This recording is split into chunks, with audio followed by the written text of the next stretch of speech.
있습니다. 하나님 아버지, 우리에게 부활절을 허락하여 주시고 그리고 또한 말씀으로 인하여 우리를 새롭게 하여 주심을 감사드립니다.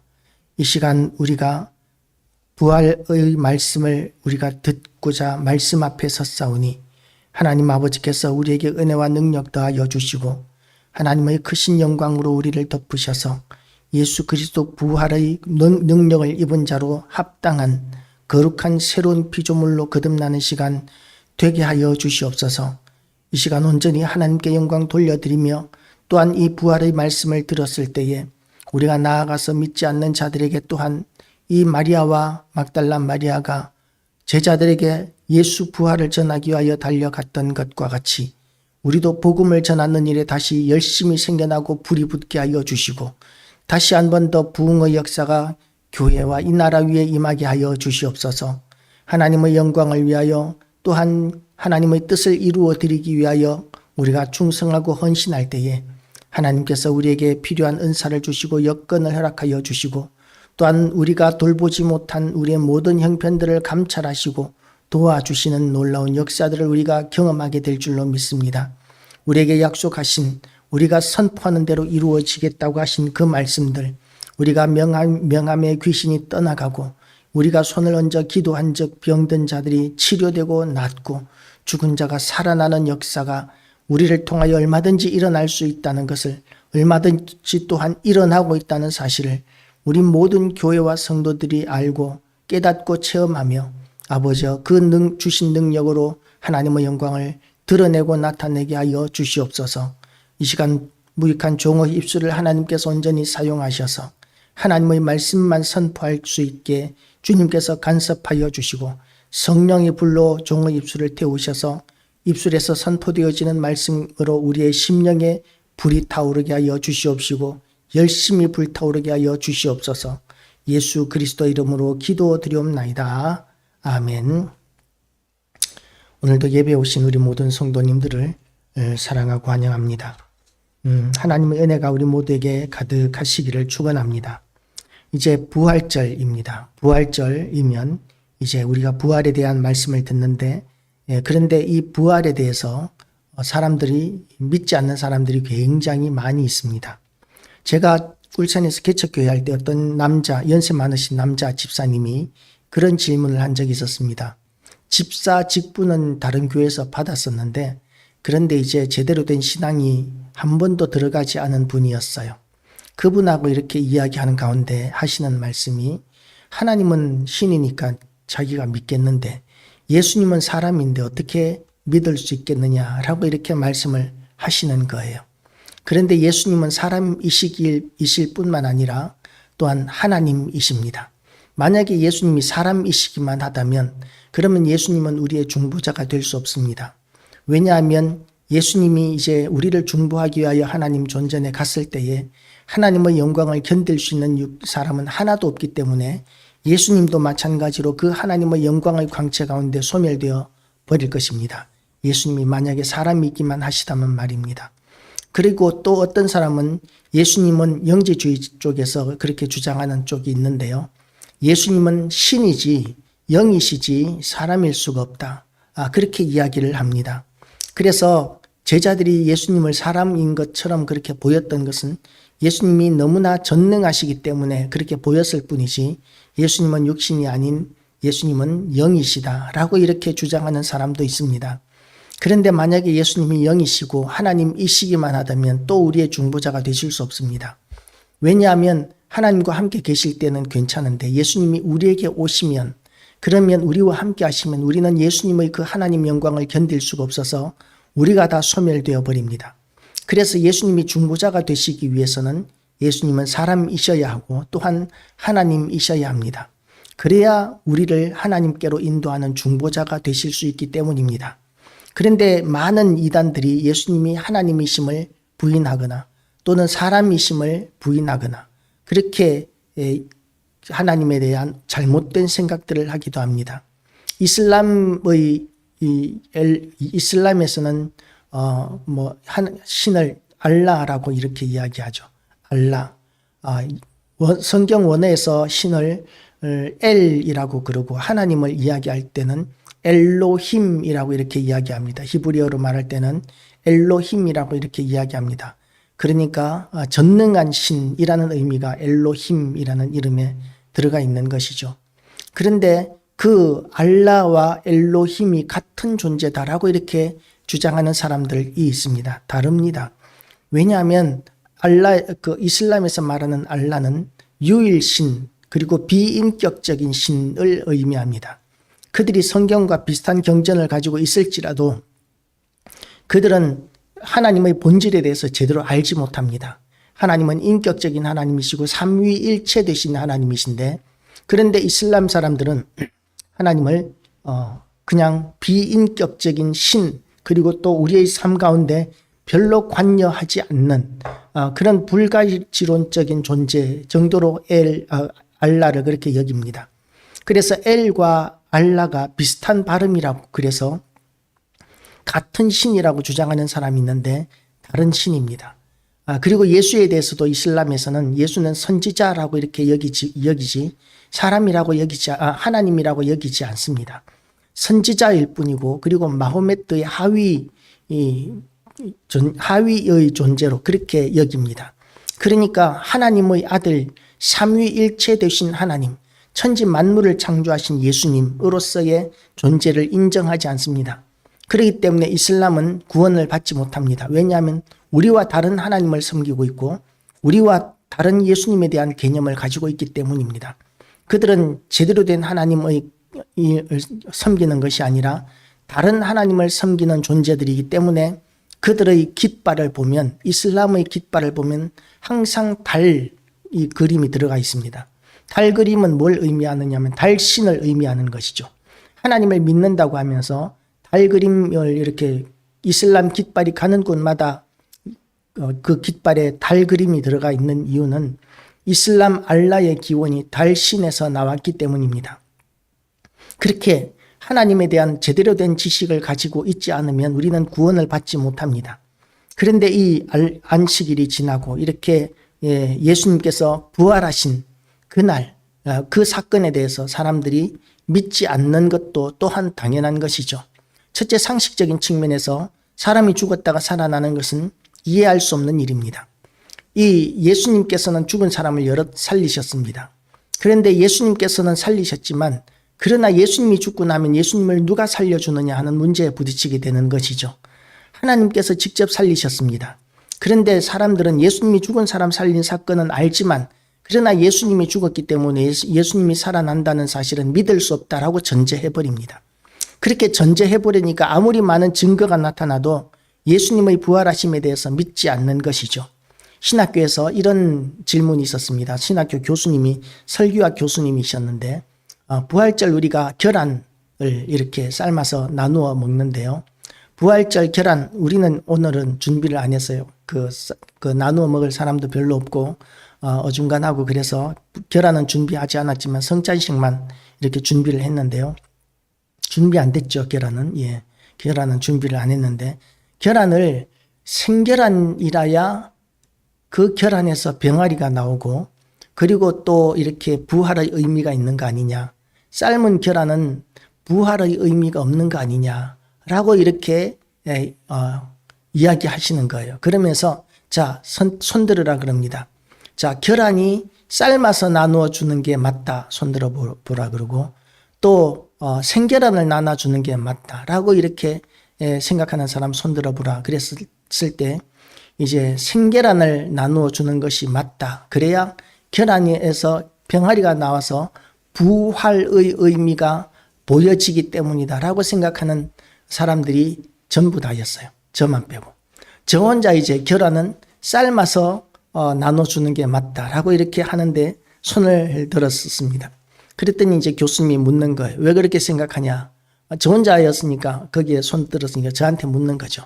나머지 99명, 120명 정도 됐었는 것 같은데, 나머지 119명은 물어볼 여지가 없죠. 그거는 전부 다니까.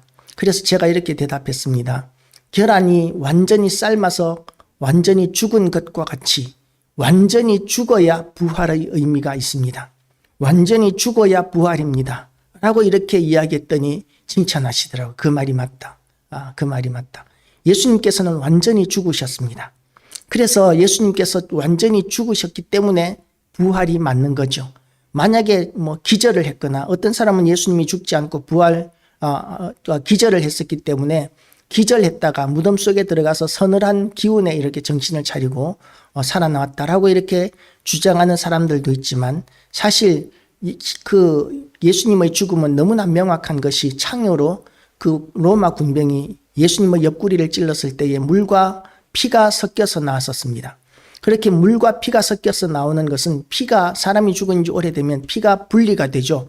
적혈구와 백혈구, 림프액으로 이렇게 분리가 됩니다. 그리고 림프액은 물과 같이 투명한 색깔이 되죠.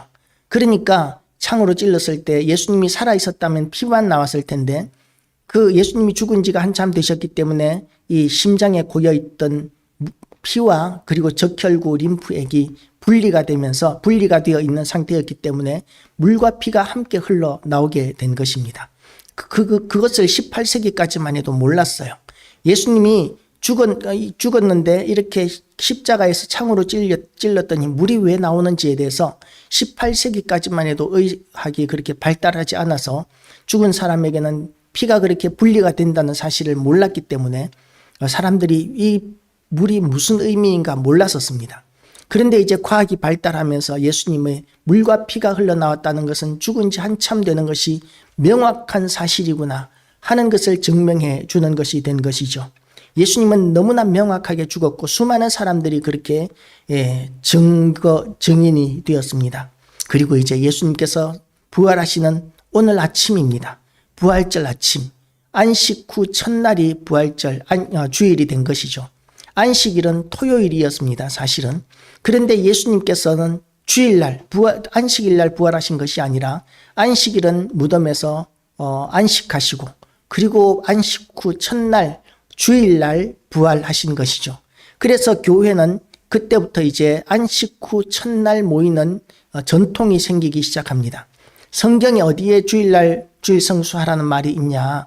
그렇게 성경을 가지고 근거를 대봐라 라고 이렇게 이야기하는 사람들이 있지만 사도행전에 보면 사도들이 안식 후 첫날 모이는 그런 규례가 있다는 이야기들이 있고 그리고 안식 후 첫날 모이는 것이 너무나 당연했기 때문에 그래서 전통이 계속해서 주일날 주일 성수하는 것으로 그렇게 전통이 계속 내려와서 의심의 여지가 없이 너무나 당연시되었습니다.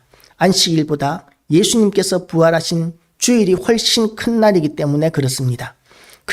그래서 안식 후 첫날이 되려는 새벽에 막달라 마리아와 다른 마리아가 무덤을 보려고 갔더니 큰 지진이 나서 주의 천사가 하늘로부터 내려와 돌을 굴려내고 그 위에 앉았는데 아까 이야기했듯이 예수님이 만약에 기절했다가 다시 서늘한 굴 속에서 정신이 깨어났다면 그러면 손과 발이 못에 박히고 온몸에 피투성이가 된 그 상태에서 무덤을 막고 있는 그 큰 돌을 밀어내고 나올 수가 없습니다. 기력이 쇠하였기 때문에. 그 무거운 돌을 건장한 사람도 혼자서는 절대로 움직일 수 없는데 그런데 온몸이 만신창이가 되고 손과 발에 못자국까지 있는 걸을 수도 없고 뭘 잡을 수도 없는 그 예수님이 무덤의 돌을 굴려내고 무덤 밖으로 나올 수 없는 일인 것이죠. 그리고 예수님께서 이렇게 살아나신 모습 가운데 살아나신 그 현장에는 또 누가 있었느냐 하면 천사가 있었습니다. 큰 지진이 나며 주의 천사가 하늘로부터 내려와 돌을 굴려내고 그 위에 앉았는데 큰 돌을 굴려내고 큰 지진이 나고 큰 지진은 하나님의 임재의 상징이라고 이야기했죠. 큰 지진이나 흑암이나 또는 바람이나 구름이나 이것은 하나님의 임재를 상징합니다. 그래서 옛날에는 그런 노래도 불렀어요. 먼 하늘 이상한 구름만 떠도 행여 안에 주님 오시는가 해. 그렇게 주님 다시 오심을 소망하면서 부르던 찬양이 있었습니다. 지금은 너무 오래된 찬양이라서 아는 분들이 그렇게 많지 않을 것 같은데 요한 성도님 아시나요? 그 찬양? 안 들어보셨죠? 너무 오래된 찬양인데 그런 찬양도 우리가 불렀었던 것은 먼 하늘 이상한 구름이 혹시 하나님의 임재의 상징일 수 있기 때문에 그런 찬양을 불렀던 것이죠. 그러니까 예수님이 부활하신 증인으로서 천사를 하나님께서 보내셨습니다. 주의 천사가 하늘로부터 내려와 돌을 굴려내고 그 위에 앉았는데 그 형상이 번개 같고 그 옷은 눈같이 희건을 지키던 자들이 그를 무서워하여 떨며 죽은 사람과 같이 되었더라. 지키던 사람은 누구겠습니까? 로마 병사들입니다. 세계 최강의 병사들입니다. 그때까지 로마 병사들이 두려워할 대상은 아무도 없었습니다. 그런데 하나님의 천사가 나타나서 지금 이 큰 지진이 나고 무덤의 돌을 굴려내는 이 장면을 보았을 때 로마 군인들이 두려워하지 않을 수 없었던 것이죠. 예수님의 무덤을 지키는 이 일은 너무나 영광스러운 일입니다. 사실 우리가 만약에 예수님의 무덤지기였다면 얼마나 영광스럽겠습니까? 예수님의 무덤이 있는데 내가 그 앞에서 우리가 예수님의 무덤을 지키고 있다면 그러면 밤새 우리는 눈물이 마르지 않았을 것입니다. 너무나 감격적인 영광스러운 자리이기 때문입니다. 그런데 이 영광스러운 자리를 로마의 군병들이 지키고 있습니다. 왜냐하면 혹시나 예수님의 시신을 누가 훔쳐가서 도둑질에 가서 예수님이 살아나셨다고 소문낼까 봐. 그래서 이 로마의 군병을 예수님의 무덤에 배치를 한 것이죠. 그런데 이 로마의 군병들은 두려워 떨게 됩니다. 만약에 이 천사가 아니라 사람이 왔다면 로마의 병사들이 두려워 떨 이유가 하나도 없습니다. 로마의 병사들을 이길 자들이 그 시대는 아무도 없기 때문에 그렇습니다. 그런데 이 로마의 병사들이 두려웠던 이유는 로마 군대가 100만 명이 있어도 감당할 수 없는 하나님의 천사가 내려왔기 때문입니다. 우리가 사네립의 그 아수르 병사 18만 5천 명을 하나님께서 천사를 보내시니까 하룻밤 만에 몰살해버린 사건을 구약 성경을 통해서 알고 있습니다. 하나님께서 천사 하나를 보내셔도 그때 당시만 해도 세계 최강의 군대였던 아수르 군대 18만 5천 명이 한순간에 몰살해 버릴 정도면 하나님께서 천사를 2명을 보냈다면 그러면 그 천사를 로마 병사 몇 명이서 어떻게 감당하겠습니까? 감당할 수 없는 것이죠. 살아남은 것만 해도 얼마나 다행이겠습니까? 그들의 입장에서는. 그래서 지키던 자들이 그를 무서워하여 떨며 죽은 사람과 같이 되었더라. 이들은 예수님의 부활의 현장에 있었습니다. 그리고 예수님께서 아마 무덤에서 나오시는 것까지 이 병사들은 봤을 것입니다. 그러니까 죽은 사람과 같이 두려운 것이죠. 우리가 이렇게 혹시 무덤을 지키고 있다가 무덤이 열리고 죽은 사람이 걸어 나오는 모습을 보면 얼마나 무서웠겠습니까? 그런 충격이 이제 이 로마의 병사들에게 있었던 것이죠. 그런데 하나님께서는 천사까지 보내셔서 이 자리를 더욱더 영광스럽게 하셨습니다. 그리고 그 천사가 여자들에게 말하여 이르되 여자들이 먼저 올라왔어요. 예수 그리스도 부활의 첫 번째 증인이 여자들이었습니다. 여기에 대해서 지금은 우리가 이상할 것이 없습니다. 왜냐하면 교회마다 여자들이 더 열심히 많아요. 그리고 세상에서도 여자들의 역할이 얼마나 많아진 시대가 되었는지 모릅니다. 그런데 지금 성경에 기록되고 있는 이 시대만 해도 여자는 사람이 아니었어요. 사람의 취급을 받지 못했었고 그리고 혹시 재판을 하더라도 여자들의 증언은 증언으로 여기지도 않았습니다. 여자들은 그야말로 어떤 그 소유물이고 재산일 뿐이지 인격이라고 여기지도 않았습니다. 그래서 예수님께서 부활하셨다라는 소식을 여자들이 제일 먼저 봤다는 것은 사실상 큰 의미가 있습니다. 왜냐하면 예수님께서 부활하셨다는 것을 여자들이 보고 이렇게 나가서 예수님 부활하셨습니다 소리를 질러도 그것은 증거 능력이 없기 때문에 이것은 특별한 의미가 있습니다. 하나님께서는 왜 이 여자들을 부르셔서 첫 번째 증인으로 삼으셨을까요? 하는 그런 문제가 오늘 이 본문에서 우리가 만나는 첫 번째 문제입니다. 성경을 보면 성경의 기본적인 태도가 있습니다. 기록되는 성경의 기본적인 태도. 하나님께서 우리에게 하나님의 말씀을 선포하시는 기본적인 원칙이 있습니다. 그게 뭐냐면 하나님께서는 자신의 존재를 증명하려고 애쓰시지 않습니다. 하나님의 살아계심에 대해서 기정사실화하고 하나님께서는 말씀을 선포하시는 것이죠. 그래서 창세기 1장 1절에서도 하나님은 어떤 존재이다는 설명이 전혀 없습니다. 다만 하나님이 천지를 창조하시니라. 이렇게 창세기가 시작이 됩니다. 그러니까 천지를 창조하셨다라는 그 사실, 그것을 막바로 시작하고 그 이전에 하나님에 대한 설명이 없습니다. 그냥 하나님께서 천지를 창조하셨다는 것이고, 그냥 하나님께서 천지를 창조하셨다는 그 말씀의 배경에는 하나님은 원래 존재하셨다는 것을 기본 전제로 깔고 있는 것이죠. 그래서 하나님의 존재는 우리가 그냥 믿고 받아들이는 것들이라고 하나님께서는 그렇게 말씀하십니다. 그런데 우리는 그렇게 받아들일 수 없는 너무나 논리적이고 지성적인 시대를 살고 있기 때문에, 그럼에도 불구하고 이 성경에 기록하고 있는 선포적인 성격의 문맥에도 불구하고 예수 그리스도께서 부활하신 그 사실에 대해서 증거들을 찾을 수 있는 것이죠. 일단 천사들을 통해서 우리가 예수님의 부활을 확인할 수 있고, 두 번째로는 이 여자들이 예수님의 부활의 증인이 되었고, 그리고 이 예수님의 부활의 증인으로서 제자들에게 가서 전했을 때에 제자들이 믿지 않았지만, 그러나 이제는 그 여자들의 말을 듣고 무덤까지 와본 제자들은 예수님의 부활의 증인이 되었습니다. 천사가 여자들에게 말하여 이르되 너희는 무서워하지 말라. 십자가에 못 박히신 예수를 너희가 찾는 줄을 내가 아노라. 그가 여기 계시지 않고 그 말씀하시는 대로 살아나셨느니라. 와서 그가 누우셨던 곳을 보라고 이렇게 이야기합니다. 예수님을 믿는 사람이 지금 전 세계에 얼마나 많겠습니까?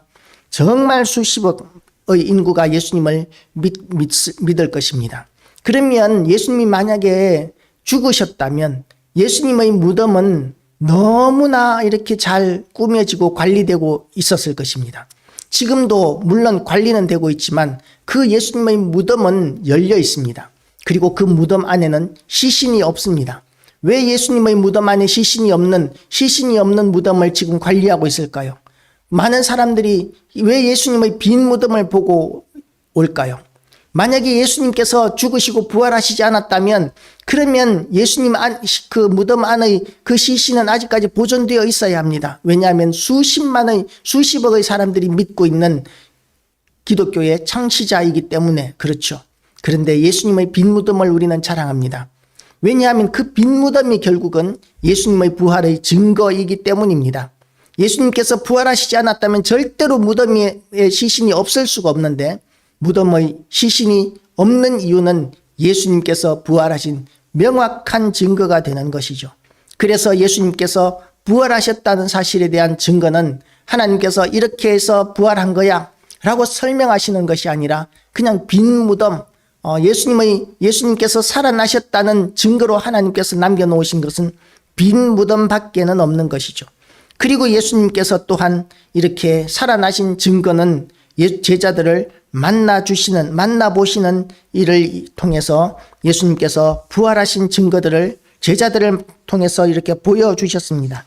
예수님이 부활하신 그 증거들은 수많은 증인들이 있습니다. 수많은 증인들이 예수님의 그 부활의 증인이 되는 것이죠. 그래서 이 여자들이 이 다름질할새 9절 말씀을 보면 예수께서 그들을 만나 이르시되 평안하냐 하시거늘 여자들이 나아가 그 발을 붙잡고 경배하니. 발을 붙잡았다는 것은 무엇입니까? 영은 육신이 없습니다. 영은 만져지는 것이 아닙니다. 그런데 예수님께서는 육신으로 부활하셨기 때문에 발을 잡으니까 발이 있는 거예요. 육신이 있는 거예요. 그리고 제자들에게 갈릴리로 가서 기다리라고 이렇게 말씀하셨을 때 갈릴리에서 예수님께서는 제자들과 함께 고기와 떡을 드셨습니다. 영은 먹을 수 없습니다. 제사상에 아무리 상다리가 휘어지도록 그렇게 많은 제물을 올려놓아도 영은 그 음식을 먹을 수 없습니다. 하나도 줄어들지 않습니다. 이렇게 우리가 예수님의 부활은 예수님께서 만져지시는 육신이었다는 점, 그리고 제자들과 함께 식사를 하셨다는 점, 이런 점에서 예수님의 부활은 너무나 명확합니다. 요세푸스라는 역사학자가 있습니다. 예수님 시대의 역사학자였는데 유대인이었습니다. 그런데 이제 이 사람은 예수님에 대한 기록을 하기는 했었지만, 그러나 예수님을 믿지는 않았던 사람인데 뭐라고 예수님에 대해서 기록했느냐 하면 예수라는 사람에 대해서 우리가 듣고는 있는데, 그런데 그 사람이 한 일을 보면 너무나 기적을 많이 행했기 때문에 이 사람이 정말 사람인지 신인지 우리가 판단할 수 없다. 예수님을 믿지는 않았던 사람이지만 역사학자로서 가장 객관적으로 기록한 그의 기록은 예수님이 사람인지 신인지 판단할 수 없다. 안 믿었기 때문에 예수님을 신이라고 인정할 수는 없지만 그냥 사람이라고 이야기하기에는 너무나 많은 기적을 행하셨기 때문에 그렇게 예수님에 대해서 기록한 것이죠. 예수님에 대한 부활의 증거들은 또 너무나 많이 있습니다. 여자들이 갈 때 10절 말씀을 보면 또 이렇게 이야기하고 있습니다. 예수께서 이르시되 무서워하지 말라. 가서 내 형제들에게 갈릴리로 가라 하라. 거기서 나를 보리라 하시니라. 이 갈릴리에서 예수님이 제자들과 함께 식사를 하셨죠. 그리고 여자들이 갈 때 경비 중 몇이 성에 들어가 모든 된 일을 대제사장들에게 알리니 그들이 장로들과 함께 모여 의논하고 군인들에게 돈을 많이 주며 이르되 너희는 말하기를 그의 제자들이 밤에 와서 우리가 잘 때에 그를 도둑질하여 갔다 하라.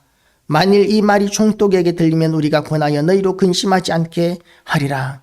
이 로마 병사들의 입장에서는 진퇴양난의 입장에 있습니다. 군사가 죄수를 지키다가 보초를 서다가 자기 임무를 제대로 하지 못하면 어떻게 되느냐 하면 사형입니다. 그 죄의 대가는 사형입니다.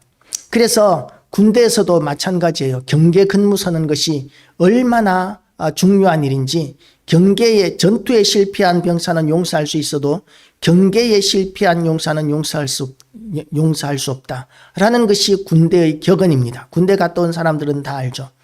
군대에서 전투를 하다가 패배하거나 하는 것은 있을 수 있는 일이라고 여깁니다. 그런데 적이 몰래 오는 것을 이 보초병이 제대로 이렇게 지키지 못했다면 거기에 대해서는 용서가 안 되는 거예요.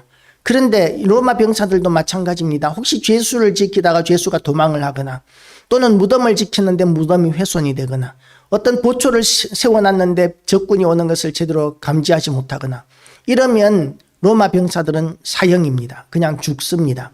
그래서 예수님의 이 묘지에서 예수님이 시신이 없어진 이 사실만으로도 로마 병사들은 죽은 목숨입니다. 그런데 이 제사장들이 뭐라고 이야기합니까? 총독에게 가서 우리가 이야기 잘해줄 테니까 걱정하지 마라. 그러면서 이 병사들을 이 매수를 하게 되는 것이죠. 그리고는 이제 이 부하들이 예수님의 제자들이 예수님의 시신을 훔쳐갔다라고 이렇게 소문을 내게 됩니다. 그런데 이 소문이 말이 안 되는 이유가 첫 번째로 이 예수님의 제자들이 훔쳐갔다면 그러면 예수님의 무덤을 로마 병사들이 잠들어 있는 사이에 로마 병사들이 깨지 않도록 조용히 이 무거운 돌을 굴려내야 합니다. 사람이 이렇게 아무리 살금살금 움직이더라도 돌을 굴려내는 일은 이게 만만한 일이 아니에요. 큰 돌이 움직이기 때문에 소리도 당연히 크게 나겠죠. 부시럭 소리도 나고 힘을 쓰려면 소리도 질러야 될 것이고 이 돌이 굴러가는 소리가 굉장히 큰 소리가 날 텐데 그런데 그 로마 병사들이 목숨을 걸고 지키고 있는 병사들이 자기 목숨 내려놓고 그 무덤을 훔쳐가도록 그렇게 가만히 놓아두었다는 것은 말이 안 됩니다. 그리고 두 번째로는 만약에 예수님의 제자들이 이렇게 예수님을 훔쳐갈 때 병사들이 너무 깊이 잠들어서 예수님의 시신을 훔쳐가는 것을 몰랐다면 그러면 또 문제가 뭐냐 하면 그렇다면 예수님의 시신이 없어지는 예수님의 제자들이 훔쳐가는 것을 그 깊이 잠들어 있던 로마 병사들이 어떻게 알았겠느냐는 것이죠. 그러니까 이렇게 해도 모순이고 저렇게 해도 모순이 되는 것이죠. 거짓말이 되는 것이죠. 그런데도 불구하고 이 제사장들이 로마 병사들을 매수해서 낸 이 헛소문들은 오늘날까지는 마태복음이 기록될 때까지 그렇게 오랫동안 예수님에 대한 이 기록, 이 복음서는 실시간으로 기록된 게 아니고 제자들이 이제 예수님께서 승천하시고 난 다음에 예수님에 대한 기억들을 이렇게 종합해서 기록한 것이 복음서거든요. 그러니까 이 직접 예수님의 제자들이 기록한 것은 맞지만 이 실시간으로 기록한 것은 아닌데 한참 지났을 것입니다. 예수님이 부활 승천하시고 난 뒤에 한참 지나고 난 뒤에 이 기록이 되었을 텐데 그때까지도 예수님에 대한 거짓된 소문이 유대인들 가운데 두루 퍼지고 있었던 것이죠. 지금도 예수님에 대한 거짓된 소문을 내는 사람들이 이단들이 굉장히 많습니다. 저 천부교, 옛날에는 전도관이라고 했던 그곳에서는 예수님의 부활에 대해서 뭐라고 말하느냐 하면 예수님이 부활하셨다는 말은 거짓말이다. 왜냐하면 너무나 혼잡한 가운데 있었기 때문에 예수님의 그 마리아와 막달라 마리아는 예수님의 무덤을 알아보지 못했고 엉뚱한 곳에 가서 착각을 한 것이다. 뭐 이런 식으로 이야기하면서 예수님의 부활을 거짓된 것이라고 주장을 하지만 그러나 예수님께서는 살아나셨고 수많은 증인들이 이 마태복음이 기록될 당시만 해도 살아 있었습니다. 그랬기 때문에 예수님의 부활에 대한 증인들이 너무나 많은 시대에 기록된 이 성경을 부인할 수 없는 것이죠.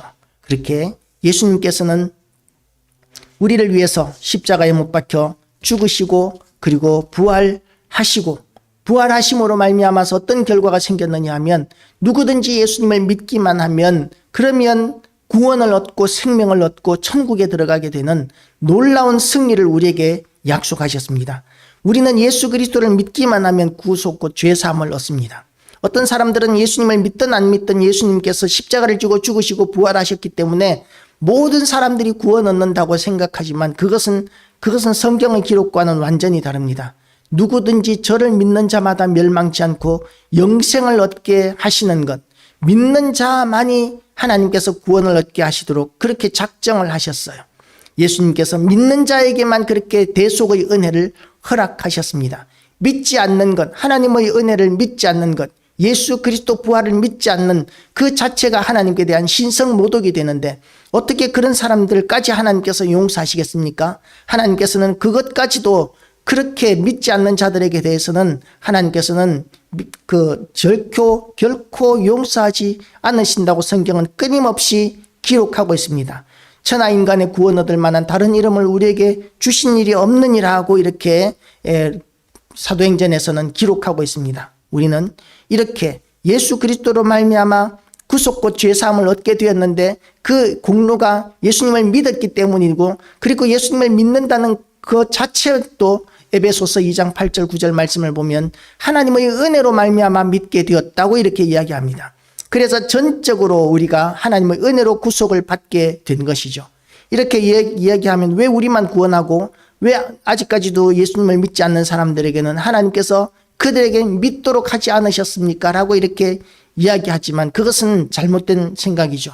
세상에는 잘난 하나님을 알지 못하고 구원받지 못하는 수많은 사람들이 있지만 별로 잘날 것도 없는 우리에게 더 특별한 하나님의 은혜를 베풀어 주셔서 우리가 믿고 구원 얻게 하여 주셨기 때문에 그것이 더 큰 은혜가 되고 감사가 되어야 되는 것이지 우리가 다른 사람들은 구원하지 않는 것에 대해서 불평하거나 따질 수 있는 계제가 전혀 안 된다는 것입니다. 다만 이 여자들에게 하나님께서 명령하신 것처럼 가서 전하라고 살아나신 것을 제자들에게 알리라고 그렇게 말씀하신 것처럼 우리는 또한 부활의 증인으로서 세상 가운데 아직 하나님을 알지 못하고 믿지 않는 자들에게 예수 그리스도 부활하심과 승리하심으로 인하여 우리가 천국에 가게 되고 구원 얻게 되었다는 사실을 전하고 그들도 믿고 구원 얻게 하는 그 사명 감당하는 것, 이것이 하나님께서 우리에게 주신 사명이고 지금 우리가 충성스럽게 감당해야 될 일이라는 것을 인식하는 것, 이것이 우리의 태도고 자세여야 합니다. 우리에게 사망 권세로부터 승리하게 하신 그 하나님의 은혜와 예수 그리스도의 그 영광을 오늘도 우리 모두가 누리게 되시기를 주님의 이름으로 축복합니다. 기도하시겠습니다. 하나님 아버지, 오늘도 우리에게 은혜의 말씀 허락하여 주심을 감사드립니다. 참으로 하나님께서 우리를 통하여 온전한 영광 받으시고 참으로 하나님의 은혜 가운데 우리가 부활의 증인이 되게 하시고 사명자로 살게 하여 주시옵소서. 모든 말씀 우리 주 예수 그리스도 이름으로 기도드리옵나이다. 아멘. 찬송가 300